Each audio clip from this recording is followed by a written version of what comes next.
Welcome to the second chapter of many, many chapters. And I realize that there are some of you who were not with us last night. For those of you who were, what a wonderful opening night speech. Bill Janeway is truly amazing. He never fails to impress. I would like to just speak with you for 2 or 3 minutes as a way of setting the table for this morning's first event about the same subject if you were there, and this will be something new to you if not. So the name of the theme this year is the power of flows. That's a pretty simple thing to think about. But the real power in that idea is a bit deeper. And so I'd like to try to paint a picture for you, starting with the idea that there is a set of fundamental parameters that I think drives everything in the world, and those are flows. I used to think it was flow and resistance. I was wrong. It's flow and interaction, or flows and interactions. And if you think of these as the most basic things we could possibly reduce everything else to, then it helps you to kind of imagine this picture I'm trying to paint. So if you look at everything, space, stars, planets, life, inanimate objects, if you tried to describe everything, you'd find, I think, that there are these two parameters, these two fundamentals. And you could imagine, people have imagined, the geological cycle or the water cycle, or and so on. There are all these things that happen, and they're essentially change. They're based on change. Well, change is what flows are. So when things start to change, things happen. So water flows down a riverbed and hits a rock and changes course. So there's a flow and an interaction. Over time, the rock erodes and the course changes again. So if lava flows in Hawaii and hits the water, you've got a new coastline. You have flows, interaction with temperature and with the water itself. And the shape of that coastline is determined by flows and interactions. In a leaf, if the gibberella and if the hormones in the leaf, as it grows, flow through the various veins, wherever it goes, growth occurs. There's flows and there are interactions. And you get a leaf, and you get the shape of the leaf. And we actually have mathematics which can describe, and by the way, it's not calculus, which can describe the shape of leaves, natural shapes of all types, coastal shapes, and so on. We're going to talk about that today. So if you're painting this picture in your mind, you can imagine there's life and then there's not life. And I think it's kind of fun to picture that there was a time when there was no life on Earth, and there were still plenty of things changing. So there are a lot of flows going on and a lot of interactions going on. When you ask yourself, well, what's this life thing all about? It's a very efficient organization of flows and interactions. That's it. So these drivers are so important that a whole new thing called life arose because there was a better way to control flows and interactions. And I think if you start picturing everything in those two terms, and you look at life as part of everything, and you see these things, some flows are inanimate, some are animate, and really it's all just two colors. Okay. So, this morning, as we are now habitually doing, we have Chris Johnson and his team from Ski. Really exciting to do this. I love starting FiRe visually, and I think this team is the best in the world, so it's a really nice way of doing it. And we'll have these folks in order as they sit. And I'm going to start with Chris, the magician extraordinaire in all this. And we're going to look at the life part of this flow story. And I guess it's really simple to think of how complicated life is. So if you look at a cell or anything else that's living, it's nothing but flows. I mean, the flow of ideas, the flow of nerve impulses, the flow of chemicals, the flow of signals back and forth inside and outside of cells. Just one endless basket of flows happening. That's absolutely right, and that's a perfect segue into my presentation. Can we bring up, there we are. So it was like you were looking at my slides before, and you haven't seen them. And as you said, flows are everywhere. Yeah. So we have flows of air and water and lava, and of course, internally, as you said, the flows of our blood pumping and the electrical activities. So what we do as computational scientists is we want to model those flows and simulate those flows and understand those flows. And so we start with nature and we do computer modeling, and then we try to then visualize the results of these large-scale computer simulations. And it's actually visualizing flow, three-dimensional time, temporal flow is a very challenging thing to do. It's very complicated. So what you're seeing up on the screen we have some visualization of FiRe, and we have a large-scale supercomputing simulation of jet fuel on fire with first principle physics and chemistry, visualizing that flow of the fire. In the bottom left, we have a visualization of the world's largest simulation of a spiral galaxy forming by Elena Dongnia, and there are billions of stars being visualized in that. We have in the upper middle a visualization of stellar magnetism, the magnetic field that is going on in the sun all the time. And in the bottom, very bottom, we have a visualization of tornadoes of flow. And in the bottom right is a visualization of some fluid flow. And because this is so complicated, we need better and better techniques to be able to visualize this flow. And in those two upper panels, the upper right and the upper middle, that represents some of the most cutting-edge mathematics and visualization of looking at flow, and Bei is going to talk about that next. In addition to flows we think of biomedicine, medical flows, there's also flows of data. And we think of these, and these are examples of flows of data where in the bottom right, that is a biological example of yeast, the genetics of yeast. In the upper right is a Twitter flow of Twitters happening in the recent Turkey uprising. In the middle is a representation of patents from drug companies and their interactions. In the upper left is the flow of information from Facebook. And in the bottom right is probably the best visualization of these, and these are not our visualizations because we don't think these are good. But the bottom left is all the McDonald's in the US by distance. One of the things that I think this represents is that for some reason people like to represent this data and this flow as by connecting everything together. And all it does is it shows you that it's very complicated and there's a lot of data there, but it's really difficult to understand. And what we really need are ways to get at that and visualize that and understand that data. And Alex is an expert at visualizing these high dimensional data sets and flows. And so a little bit of some of my own research in flows within our body is trying to understand different kinds of flows of electrical fields within our hearts and in our brains. And what you're seeing here is a visualization of a epileptic seizure. So trying to understand the causes and fundamental biophysics of epilepsy, and how can we model and simulate that, and then of course how can we then treat that. And we're looking at one instant in time of an epileptic seizure of the electric fields, the voltages within the brain that are coming from that particular epileptic seizure. And for many years we have been working on trying to understand the electrical activity within the heart.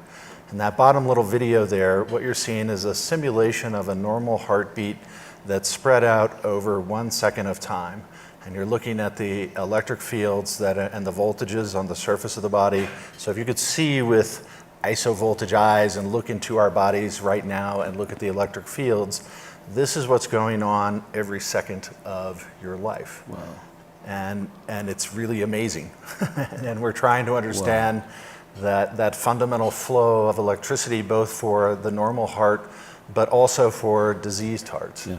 And what you see on the right there is a technique that uses advanced mathematics and computer science using topological techniques to try and better understand different kinds of mechanisms of arrhythmia. So when things go wrong, how do they go wrong in the electric field? And these new advanced techniques in mathematics using topology and geometry are some of the most advanced that we're looking at for flow. And these are the things that Bei is going to talk about right now. Okay, Bei, you're up.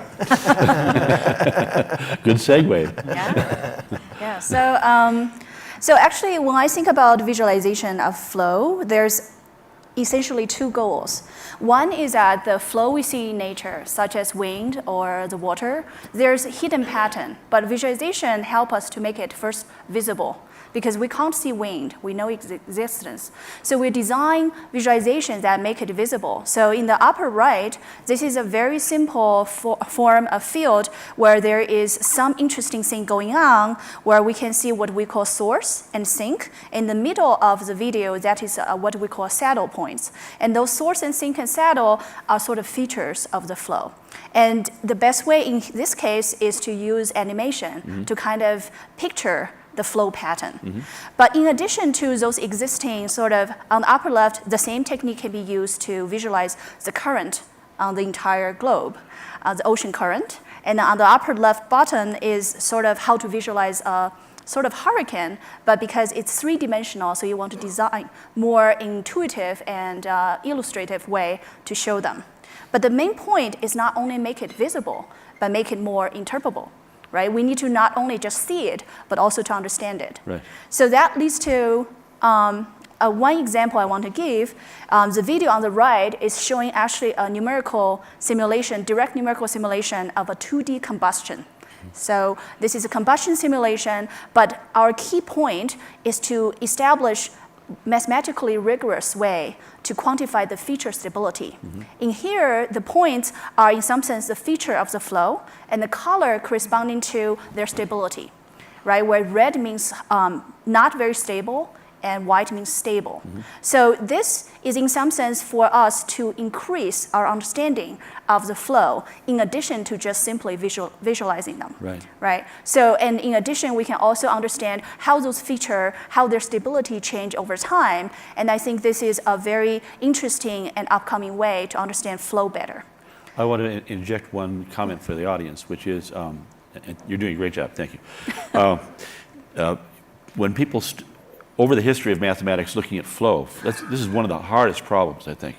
And so there's some ancient, as old as I am, equations, or even older, that we studied when we were young to describe flow, but they're very insufficient. And to hear you talk about it in this way is exciting to me, because it is such a mathematically difficult challenge to do this properly, to capture all of the properties of flow. And I think from what you're saying makes a lot of sense. It's like a really nice way of doing it. Oh. Yeah, keep going. So like I said, that one of the most important part to visualize flow is to increase its interpretability of this. And this is one example, is to understand the stability. But once we understand the stability, we can use it to, in some sense, what we call separate features from noise. Because this is an example I'm showing here is the ocean eddy simulation. So ocean eddies are the circular patterns in the ocean in the simulation itself. And on the upper left corner, there are several instances of the ocean eddy from both North and South Atlantic.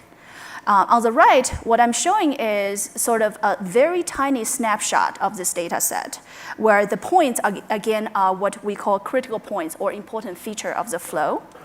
And then in addition to this, we want to quantify them by imposing this curves here is showing the skeleton of the flow. In some sense, those are the most critical part of the flow structure that separate the region into domain where they have same or similar flow pattern within the same region.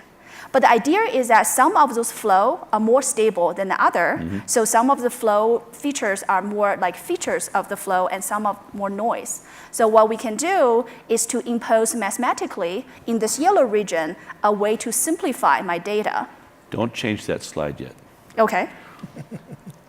Oops, we lost it.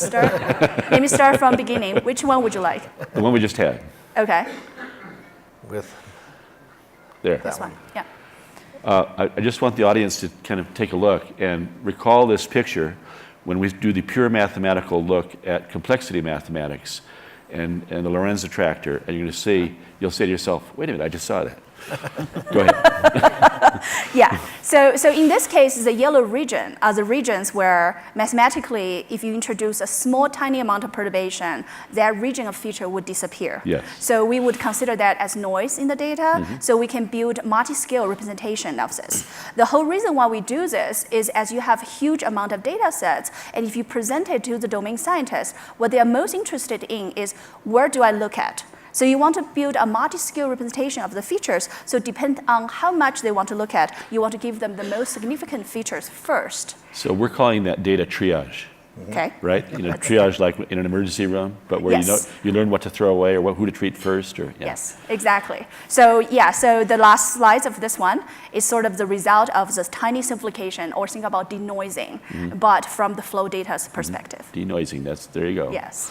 Yeah. So, and this is an example where I'm showing is that is some sort of the challenge in visualizing flow, is that we know a lot on 2D because our visualization capabilities is there, but we don't still yet to understand how best to visualize 3D, especially how to visualize vortices, right? Those are the things that occur in many, many places. And how do you also denoise in 3D kind of flow? And this is a quick example of one version of denoising for the flow pattern near a vortex. And what are we seeing exactly by color? The color corresponding to the speed, and then this is sort of the flow pattern surrounding a vortex, which is, think about a vortex as hurricane, the pattern next to an airplane, right? And this leads to sort of what I believe one of the interesting direction where visualization can help more and more is to understand our turbulent flow. And we still, I don't think visualization will solve all the problem, but visualization will help domain scientists to better understand their data, especially this kind of complex data. When you think about what you just described in terms of airplanes or submarines, 10 years ago, if you went to an airport, you wouldn't see any winglets.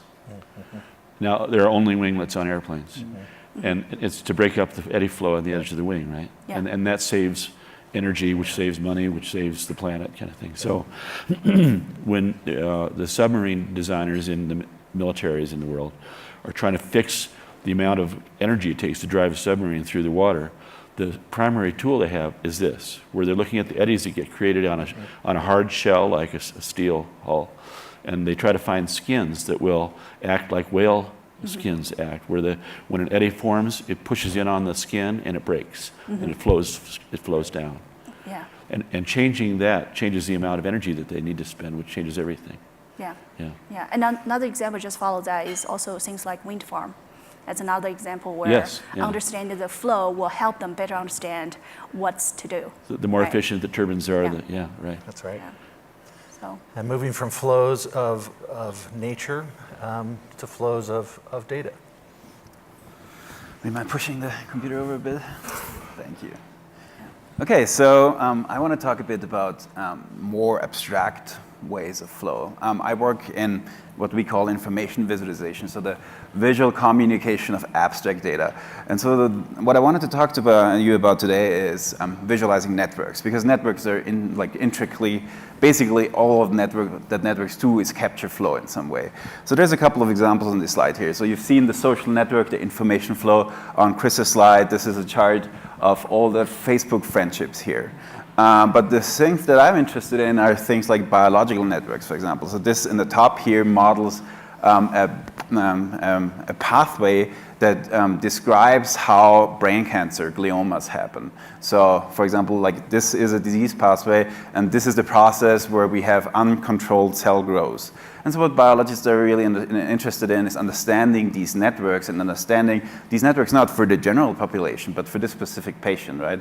And so we have a good understanding of like, okay, the average person has roughly this kind of interactions going on in his cell, but we don't know like how does a mutation influence this particular flow of information? What happens if this one important node is gone? And then another way to think about networks is like think of road networks, right?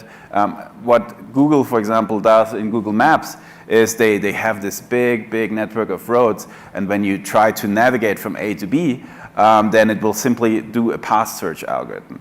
And so this is actually a screenshot of me walking around my day without any specific tracking on. I just was carrying around my phone. And Google actually knows when I have lunch. If I go out, it's tracked.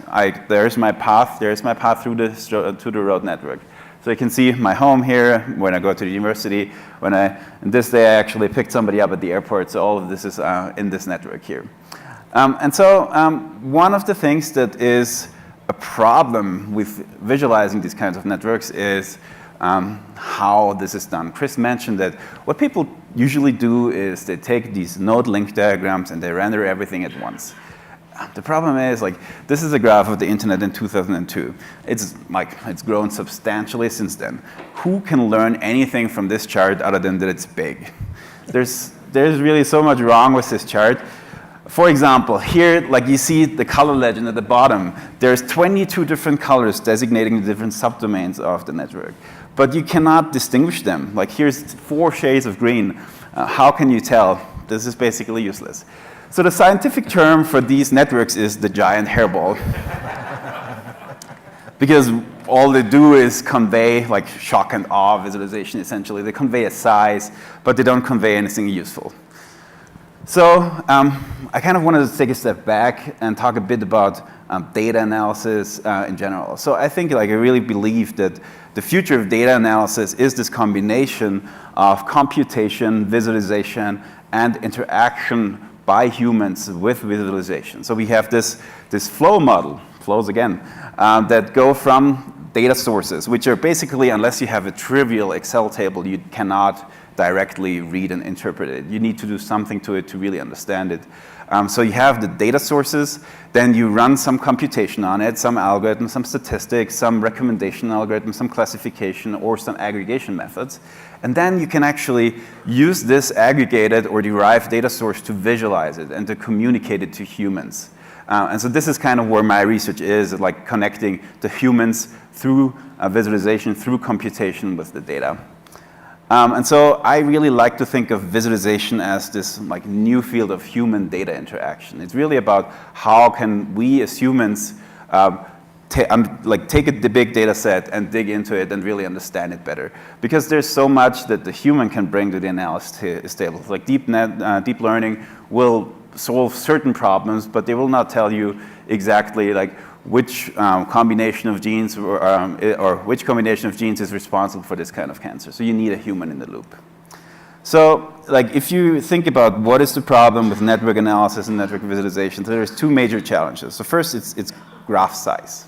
These networks are big, we have this giant hairball problem. So how can we deal with that? Well, we can be smarter about what to show. We can put in queries. We usually don't need to see everything, right? We have specific questions that we want to answer. And if we can ask the right questions, we can answer them more efficiently. The second challenge is these networks, they're usually not just like this. There's not only the structure, but you usually have a lot of information about those networks. So think about if you have Google Maps and you want to plan a route, there is the raw network of streets, but then there's traffic, right? And so you want to understand what is the current state of the network, what are the attributes along the network to find the best route. And this can get a lot more complicated in biology, for example. There we have like a feature vector of a couple of hundred of values that we want to understand in the context of each of those nodes. So we have this problem that we have super rich attribute data. And these are kind of approaches that people try to visualize them. I would argue that they're not very good. The problem here is that like when you want to show a lot of data for each node it's just really hard to do. So you have to be smart about this. And so I kind of wanted to briefly talk about one method to do that here. So this is an interface that we built for exploring very large networks. You're seeing here a co-author network, but we also do this with biological networks. We are trying to query the network, and these has like 50,000 nodes and 200,000 edges. And so we're trying to query the network. We are asking, what is the relationship from A to B? And the system will run an algorithm and provide you with recommendations of these are the paths that you might be interested in. And then you can actually explore them in detail. You can say, okay, this is not really what I was looking at. Can you please refine the query? Can you please refine the search? And then you will find maybe something that you are really interested in. So this layout here, we present a list of paths here on the left, and an overview of the topology on the right. And this is usable because it is a ranked list of paths. So there is some math going into that to determine which are the important paths, and you can modify that dynamically to answer your analysis question. And so if we look at this a little bit more closely, what a single path here shows us is a lot of attributes about these networks. So here we had this is a co-author network, so we have two different journals, and we can see that the last two authors here have published a lot together in the blue journal. And we can see the other one are citation metrics. So we can see that, for example, the first author publishes a lot in TVCG, on the far left here. So this is how we can analyze these. For a path, it is much easier to show these attributes and to understand what is the influence of this particular path. So we have numerical attribute, and then we have these set relationships, and we can dig down and look at the details here. So this is another general paradigm, like having an overview and then digging down. So just as to give you some context, this is how this looks like for a biological network. So here we have a lot of different tissue types. And we want to understand is this process active in this particular organ? So is this process happening in the lung or only in the brain? And so we can try to understand these networks by looking at this kind of data. So kind of reflecting a bit on this, what I wanted to say today is basically that I think that visualization is key to understanding flows. It is we need humans to make the decisions. We need humans with their contextual knowledge to really open up all of the things that we still need to discover. And the more maybe more personal point is you cannot show big data. You have to take big data and make it into something sensible that is parsable by the human brain that works with the eye. So you really need to be smart about what you show. Very cool.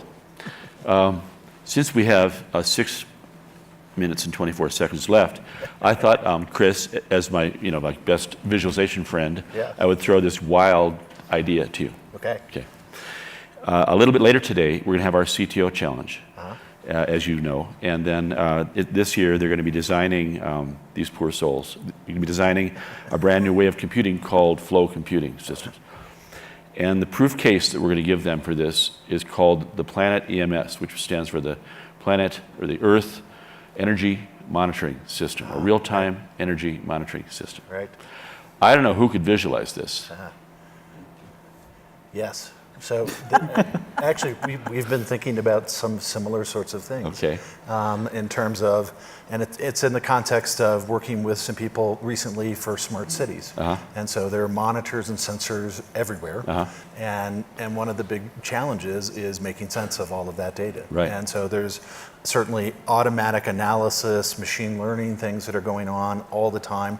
But when things happen that break and or specific decisions need to be made, you bring the human in the loop, and you've got to find a way to be able to understand that data. Right. And it's massive. And so it's really, it's a combination of actually some of the flow visualization that you saw for these computational models. If we have hurricanes or other natural phenomena going on, and also the informational visualization of all those sensors, all of that data that's being taken, and what's going on to monitor and see updates, but then also to make changes when something is happening. Right. So we're actually thinking about this right now. Good. And because it's an important and challenging problem, and it's It going to is. be facing it for what exactly the kinds of things that you're working on, and for smart cities. Well, and for climate change. Oh, so, yeah, absolutely. If you have the flow of energy from the sun in and out to the planet, and then around and within the planet, no one's done that yet. They're approaching it, but they haven't done it. That's right. And somebody's got to actually be the visualization team that would. Yeah, we're ready. All right, cool. That would be very cool. So I realize this is too late to probably have this done, but I'll just open if either of the three of you would like to be on that team, you're welcome. Okay. And if you're not able to do it for scheduling purposes, we'll still consider you to be on the team and then bring you All in right. at the end. Yeah, absolutely. Very cool. All right, well, we have a few minutes. Are there questions? I think we have microphones. Anybody? Wow, here's someone if we have a microphone. I can also just speak loudly. No, you can't. We have to have Well, yes, you can. Stand up and speak loudly. I thought we had a microphone for this. Stand up and ask for questions. We'll get the microphones back here. Go ahead, Benjamin. So I was just curious, in terms of paring down noise for visualizations, this is really fabulous work. And I'm wondering, when you think about how do I decide what is noise, or how do I decide what's salient in a complex set, how do you think about systematically moving through that problem so that when you're paring it down, you're paring it down? Oh, thank you. Okay, so for the folks at home, fabulous presentation, and I'm curious, when you are paring these very large data sets down to something more parsimonious to visualize, you could pare down to a semi-infinite number of different visualizations that all might have information. So do you have thoughts on how one moves through that paring down process systematically? Do you want to start first? Yeah, so this is really where visualization, interactive visualization can shine, right? Because if you just run an algorithm, you get a result. And then somebody has to go in and change a parameter and update the algorithm and then run it again. But with interactive visualization, you can actually say, oh, wow, this wasn't really what I thought it was. So this is like essentially like if you see something that you think isn't quite right, you can always interactively refine your results. And that's like, you can query, you can rank, you can bring in more data, you can add attributes to consider. But one of the big challenges, I think, and that's kind of, I guess, what you're getting at is, if you have these dig down approaches, is to ensure that I actually see everything, right? How do I get coverage of my data set? And this is what I write into my grants. I need to, I need to think about ways of how can we ensure coverage. And this is a combination, I think, of visualization and statistics and machine learning algorithms that, for example, if I look at the graph or a subpart of a graph, what are the other things that are like that? How can I make the computer think for me and have him give recommendations of what to look at next, or what I might also consider, what is maybe like against the point that I'm trying to make right now. So I just have a small thing to add to that. In some situations, we actually don't know what is the right scale to look at the data. So that is where I want to say the multi-scale really matters, is instead of presenting a single noise versus feature representation, we want to give you a scale of those. So as a user or scientist, you can go through that and pick out the range that makes most sense to you. And sometimes you can provide some guidance, but it's usually a combination of the domain knowledge and the capabilities we offer them. So in some sense, maybe a bottom line is some data, there may not be a fixed scale you want to look at it. Maybe you have to look at multiple scale to obtain insight across those scales. We're going to do a look today, later in mathematics, of a scale of 10 to the 40th. Okay. So we're going to go all the way down by that. Yeah, it's pretty cool. Yeah. And we'll see exactly what you're saying. You see all these different features coming and going. Yes. Well, I think we're about here. 5 seconds left. Okay. Thank you very much. Welcome to the CTO Challenge team. All right. Thank you. I think we just gave you a 10-year project over at the Ski Institute, and really, really cool. Thanks again. All right, This is a thanks, perfect Mark. way to start FiRe. All right. Thanks. Thank you. Chris, before you leave, yes. please.